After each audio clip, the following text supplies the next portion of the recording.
बिस्मिल्लाहिर्रहमानिर्रहीम इय्याका नअबुदु व इय्याका नस्तईन। तमाम पाकिस्तानियों को अस्सलाम वालेकुम। सबसे पहले तो मैं जिंदा दिलाने लाहौर का, दाता की नगरी के बासियों का, इमरान खान की तरफ से शुक्रगुजार हूँ कि जिस तरीके से कल उन्होंने खौफ के बुत तोड़कर एक भरपूर जलसा किया, साथ साथ पूरी पंजाब की अवाम का और अपनी पख्तूनख्वा की अवाम का, कि जिन्होंने हमेशा की तरह यह साबित किया कि इंशाअल्लाह हम गैरतमंद लोग हैं और हम जो फैसला करते हैं अपनी मंजिल तक पहुँच के दिखाते हैं। तो मैं आप सबका शुक्रगुजार हूँ। ये जो कल जलसे के अंदर एक स्टैंडर्ड टाइम के मुताबिक ये जो हरकत की है पंजाब हुकूमत ने, फॉर्म 47 की इस हुकूमत ने, मैं इसकी भरपूर मजम्मत करता हूँ और बताना चाहता हूँ कि सिर्फ PTV का जो एक खबरनामा है वो स्टैंडर्ड टाइम के मुताबिक इस मुल्क में देखा है हमने। इस मुल्क में तो स्टैंडर्ड रूल्स भी नहीं है और इसी वजह से हम ये कहते हैं और हमारा मुतालबा और हमारी एक तहरीक है कि दो नहीं एक पाकिस्तान हमें चाहिए और एक रियासत दो दस्तूर नामंजूर। ये हमारी तहरीक है क्योंकि हम समझते हैं कि इस मुल्क के अंदर दो तरह के कानून हैं, कमज़ोर के लिए और कानून है, ताकतवर के लिए और है। और इंशाअल्लाह हम अपनी इस तहरीक को हासिल करने तक इंशाअल्लाह ये तहरीक जारी रखेंगे। और ये जो झूठे बयाने बनाकर मीडिया के ऊपर ये बार बार बातें करते हैं तो आप कौम को बेवकूफ़ नहीं बना सकते। ये झूठे बयानियाँ देकर कि जी रास्ते खुले थे, हमने रास्ते खुले छोड़े हुए थे।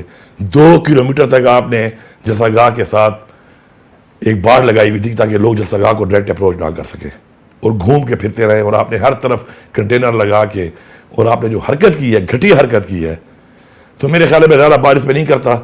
और 5:30 बजे मैं काला शाह काकू पहुँच के लाहौर के अंदर पैरा बैरियर क्रॉस करके उसके बाद जो रुकावटें आपने डाली है वो सोशल मीडिया पे रिकॉर्ड पे हैं। लेकिन मैं इस बार से ये नहीं करता कि कम ज़रफ़ों से उम्मीद करना ज़रफ़ की, मेरे ख्याल में फ़ायदा नहीं है उसका। बहरहाल अगर आप इतने ही आप जमहूरी हैं तो फिर मीनार पाकिस्तान में इजाज़त देते या दोबारा दे दें आप, ताकि फिर हम आपको बताएं कि जलसा क्या होता है और किस तरह होता है। और इस दूर इलाके में सारे लोगों को रुकावटें डालने के बाद जो पूरा लाहौर शहर मोबिलाइज हुआ था वो सब कौम इंशाल्लाह जानती है। मैं सलाम पेश करता हूँ सारी अवाम को। अब मैं ज़रा नवाज शरीफ साहब आपकी सियासत के बारे में बात करता हूँ। आपकी सियासी पैदाइश आमरीत के गमले में हुई है और आपकी सियासी परवरिश भी आमरीत के गमले में हुई है। आपने इस मुल्क का पैसा लूटा, बेइंतहा लूटा और आपने उस पैसे से जो जायदादें बनाई, जो फैक्ट्रियां लगाई, जो मिलें लगाई, जो बैरून मुल्क प्रॉपर्टियां खरीदी, उसकी पूरी कौम गवाह भी है और पूरी कौम जानती भी है। लेकिन आपको बहुत बड़ी मुबारकबाद देता हूं मैं, मुबारक हो आपको। आपकी बेटी माशाल्लाह आपसे भी 2 हाथ आगे है। उसी गमले की परवरिश में उसने आपके रिकॉर्ड तोड़ दिए हैं। इसी तरह शहबाज शरीफ साहब, बूट पॉलिसी में चेरी ब्लॉसम आपका नाम रखा गया, लेकिन आपके लिए एक अफसोसनाक बात यह है कि आपकी भतीजी ने इस पॉलिसी में आपको बहुत पीछे छोड़ दिया है। आप अब उसका मुकाबला नहीं कर सकते।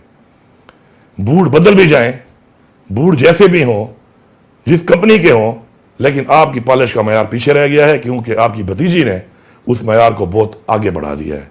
अपना मैयार इंप्रूव करें अपनी भतीजी को बीट करने के लिए।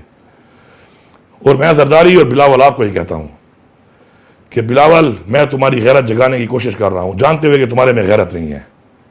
तुम्हारी शहीद माँ और तुम्हारी नानी, उनकी गैर इखलाकी तस्वीर इसी नवाज शरीफ वगैरह ने हेलीकॉप्टरों से फेंकवाई। और जरदारी, थोड़ी गैरत कर लो। तुम कुर्सी के लिए और इक़्तिदार के लिए और पैसे के लिए हर हद तक जा सकते हो और तुम हर हद तक जा चुके हो। और बिलावल, तुम भी उस रास्ते पे लग चुके हो। करप्शन, इक़्तिदार के अलावा और कोई काम नहीं रहा इस पार्टी का।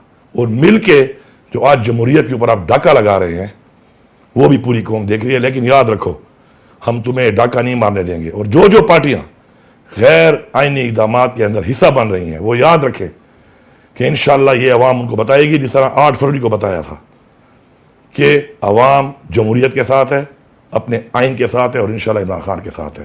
عمران خان نے ہمیں لا الہ الا اللہ کا مطلب سمجھایا۔ الحمدللہ ہمیں فخر ہے اس بات پہ کہ عمران خان نے اس قوم کو آزاد کرایا، اور یہ جو لوگ ہمارے ملک کو، ہماری قوم کو تاریکی میں دھکیل رہے ہیں، تو عمران خان نے جو تحریک کا آغاز کیا ان کے خلاف، آج پاکستان کا بچہ بچی، جوان مرد عورت بوڑھا بوڑھی ہر کوئی انشاءاللہ عمران خان کی اس بات کو سمجھ کر اس تحریک کا حصہ ہے اور انشاءاللہ حصہ رہے گا۔ عمران خان کو توشہ خانہ کے کیس میں قید کر کے آج 414 دن ہو چکے ہیں، اور اس توشہ خانہ کیس میں، اس جیلی کیسوں میں عمران خان نے لیگل طریقے سے وہ کام کیا ہے، لیکن وہی بات کہ ایک ریاست دو دستور، چونکہ قانون کی بالادستی نہیں ہے، تو آج عمران خان کو اندر ڈالا ہوا ہے غیر قانونی طور پر، اور جنہوں نے توشہ خانہ سے انلیگل طریقے سے گاڑیاں نکالی ہیں جس کی اجازت ہی نہیں ہے پاکستان قانون میں، وہ آج برجمان ہے ہمارے اوپر۔ تو یہ قوم غلام نہیں ہے، نہ ہم غلامی برداشت کریں گے۔ انشاءاللہ اپنے حق کے لیے ہم لڑیں گے، اپنے حق کے لیے انشاءاللہ ہم مریں گے۔ عدلیہ آزاد نہیں ہے۔ جب عدلیہ آزاد نہیں ہے، اور عدلیہ میں ججوں نے باقاعدہ طور پہ خط لکھا ہے، وہ آن ریکارڈ ہے کہ جی ہمیں پریشرائز کیا جاتا ہے، اس کے بعد کیا رہ گیا؟ ہم عدلیہ کے ساتھ ہیں، اور ہم گزارش کرتے ہیں کہ آپ نشاندہی کریں کہ آپ کو پریشرائز کون کر رہا ہے۔ ہم آپ کا ساتھ دیں گے، پوری قوم آپ کا ساتھ دے گی انشاءاللہ۔ ہم اپنی آزادی کی بات کرتے ہیں کیونکہ ہم نہ غلام پیدا ہوئے تھے اور نہ ہم غلامی برداشت کریں گے۔ اور بڑا واضح پیغام ہے کہ نہ ہم فارم 47 کی اس حکومت کو مانتے ہیں، نہیں ہم فارم 47 کی کسی غیر آئینی ترمیم کو مانتے ہیں، نہیں ہم فارم 47 کی کسی غیر آئینی ترمیم کے تحت کسی عدالت کو مانتے ہیں۔ یہ بڑا کلیئر ہے۔ ہم آئین کے تحفظ کے لیے، ہم پاکستان میں قانون کی بالادستی کے لیے ہم کھڑے ہیں انشاءاللہ۔ اور یاد رکھیں، پاکستانیوں یاد رکھو، عمران خان کی رہائی تبھی ہوگی جب یہ عدلیہ آزاد ہوگی۔ تو جمعے کے دن، آنے والے جمعے پر انشاءاللہ پورے پاکستان کے ہر شہر میں انشاءاللہ ہم نکلیں گے، اور ہم پرامن طریقے سے پورے پاکستان کے ہر شہر میں، ہر گاؤں میں انشاءاللہ بھرپور طریقے سے اپنے آئین کا تحفظ، عدلیہ کی آزادی اور عمران خان کی رہائی کا مطالبہ کریں گے۔ اور اب یہ جو ہماری تحریک ہے یہ لمحہ بلمحہ جاری رہے گی۔ میں آپ سے یہ بات ضرور کرنا چاہوں گا کہ آج وہ وقت ہے کہ ہم نے اپنے آپ کو، اپنی آنے والی نسلوں کو آزاد کرنا ہے، یا ہم نے ان کو غلام بنانا ہے ان لوگوں کا جنہوں نے ہمارا پیسہ لوٹا، جنہوں نے ہمارے ملک کو اس حال میں پہنچایا۔ میں یہاں پہ واضح طور پہ تفصیل بتانا چاہتا ہوں۔ عمران خان کی حکومت تھی، اس وقت ملک کے حالات، ملک کی اکانومی، ملک میں روزگار، ملک میں بجلی، ملک میں گیس، ملک کے اندر روزگار کے حوالے سے اپرچونٹیز اور جو انویسٹمنٹس آ رہی تھیں وہ پوری قوم کے سامنے ہیں۔ اور آج مہنگائی کے حوالے سے، روزگار کے حوالے سے، بجلی کے حوالے سے، اکانومی کے حوالے سے جو حالات ہیں وہ بھی قوم کے سامنے ہیں۔ ایک بہترین چلتی ہوئی حکومت کو ایک سازش کے تحت گرا دیا گیا۔ اس کا فائدہ کس کو ہوا؟ جن کو فائدہ ہوا پوری قوم کے وہ سامنے ہیں، پہچانے ان چہروں کو۔ امن و امان کے حوالے سے ایک بہترین ملک میں امن قائم ہو چکا تھا۔ یہ جو باتیں کرتے ہیں پختونخوا کی کہ ہم نے تحریک انصاف کو ایک پرامن پختونخوا حوالے کیا تھا، ریکارڈ اٹھا لو، تاریخ دیکھ لو۔ اس سے پہلے جب یہاں پہ حکومتیں گزریں، جو آپریشن ہوئے، جب تحریک انصاف کی حکومت آئی تو کیا حالات تھے، لیکن ہماری حکومت آنے کے بعد یہاں پر بھی امن قائم ہوا، اور ساتھ ساتھ پورے پاکستان کے اندر عمران خان کی حکومت کا ٹینیور دیکھ لیں اور اس میں امن کے حالات دیکھ لیں، کیونکہ عمران خان نے کہا تھا کہ میں اپنی خارجہ پالیسی کا فیصلہ خود کروں گا، اور اسی اچھی اپنی خارجہ پالیسی جو پاکستان کے لیے تھی، اس کے فائدے کی وجہ سے ہمارے اندرونی اور بیرونی جو حالات تھے امن و امان کے حوالے سے ماشاءاللہ بالکل ٹھیک تھے۔ اب اگلے جلسے بھی ہم نے کرنے ہیں۔ इंशाअल्लाह आने वाली इतवार पे मियाँ वाली में जलसा होगा।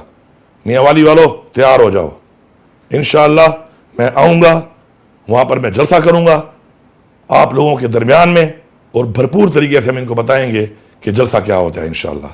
उसके बाद हम पिंडी में जलसा करेंगे और मुख्तलिफ शहरों में इंशाअल्लाह हमारे जलसे होंगे। और अब मैं पूरी कौम को ये बता रहा हूँ कि ये तहरीक इसके बाद आपने लम्हा बलम्हा चलानी है। अपना गुजरता हुआ हर लम्हा आपने इस तहरीक का हिस्सा बनना है। इस तरह हमें बताया गया है, कुरान में हुक्म है कि जाबिर हुक्मरान के खिलाफ आप आवाज़ उठाएं, उसके मुताबिक हर लम्हे आपने आवाज़ उठानी है। अब जहाँ पर भी आपने आवाज़ उठानी है। मैं आखिर में एक बात करता हूँ कि ये जो बार बार एक बात आ रही है कि जी माफ़ी, किस चीज़ की माफ़ी मांगूँ मैं और किससे माफ़ी मांगूँ? ये कल से वो पंजाब हुकूमत लगी हुई है कि जी आके माफ़ी मांगे। माफ़ी पहले वो मांगे कि जो माफ़ी मांगने के इस वक्त मजाज हैं। पहले मुझसे माफ़ी वो मांगे कि जिन्होंने मेरे लीडर इमरान खान को बावजूद उसके कि उसने सुबह घर से निकलते हुए कहा कि अगर मुझे गिरफ्तार करना है तो मैं गिरफ्तारी के लिए तैयार हूँ, उसको गिरबान में हाथ डाला, पहले उसकी माफ़ी होगी। उसके बाद पुरअमन एहतजाज में मेरे लोगों पर जो जुल्म किया गया, शहीद किया गया, उसकी माफ़ी कौन मांगेगा? आईजी पंजाब साहब जिले शाह एक मासूम इंसान था, उसको शहीद किया गया, उसकी माफ़ी कौन मांगेगा? आज तक हम वीडियोस मांग रहे हैं, हमें नहीं मिल रही। हमारे लोगों को पूरे पाकिस्तान में शहीद किया गया, उसकी माफ़ी कौन मांगेगा? माफ़ी ज़र्फ वाले लोग मांगते हैं। हम ज़र्फ वाले लोग हैं, लेकिन कम ज़र्फ हो ये उम्मीद मत रखना कि हम पहले माफ़ी मंगवाएंगे उस चीज़ की जो हमारे साथ जुल्म हुआ, ज्यादती हुई, इस मुल्क के साथ जुल्म हुआ, ज्यादती हुई, अभी तक हो रही है। तो ये माफ़ी शाफी वाली बातें मत करो। माफ़ियों में बात गई तो मेरे ख्याल में अपनी आइंदा पूरी जो ज़िंदगी बची है उस पर आप माफ़िया मांगते रहोगे। और बाकी न मैं पंजाब हुकूमत का ग़ुलाम हूँ और न मैं किसी और का ग़ुलाम हूँ कि मैं माफ़िया मांगता फिरूँ, क्योंकि मैंने कोई ऐसा काम ही नहीं किया कि मुझे माफ़ी मांगनी पड़े, चाहे फेडरल गवर्नमेंट है चाहे पंजाब की हुकूमत है। माफ़ी माफ़ी निश्ता, भूल जाओ माफिया शाफियाँ। पर्चे काटने हैं काट लो, जो करना है कर लो, तकड़े हो जाओ। इमरान खान के साथ खड़े हैं, इंशाल्लाह खड़े रहेंगे। इमरान खान को इंशाल्लाह रिहा करवाएंगे। इमरान खान को इस मुल्क का वज़ीर आज़म बनाएंगे, जमहूरी तरीके से बनाएंगे। अवाम के मैंडेट से 8 फरवरी को आपने चोरी कर लिया, इस दफ़ा चोरी नहीं होने देंगे और इंशाल्लाह पाकिस्तान को वो रियासत बनाएंगे कि जिस रियासत का ख्वाब अल्लामा इकबाल ने देखा था और कायद आज़म मोहम्मद अली जिन्ना ने अमली जामा पहनाया था और हमारे आबा अजदाद ने उसके लिए जानी और माली कुर्बानियाँ दी थी। हम आज भी इस कौम के लिए और इस मुल्क के लिए जानी और माली कुर्बानियाँ देने के लिए तैयार हैं और देंगे इंशाल्लाह। पूरी कौम अहद करे कि इसके बाद अपना लम्हा बलम्हा इस तहरीक में, इसमें हमारा आइन का तहफ़्फ़ुज़, हमारे मुल्क में कानून की बालादस्ती, हमारे मुल्क में हमारे जमहूरी हकूक़, इमरान खान की रिहाई शामिल है। उस वक्त तक हम चैन से नहीं बैठेंगे और इस तहरीक को इंशाल्लाह जारी रखेंगे। आप सबका बहुत शुक्रिया।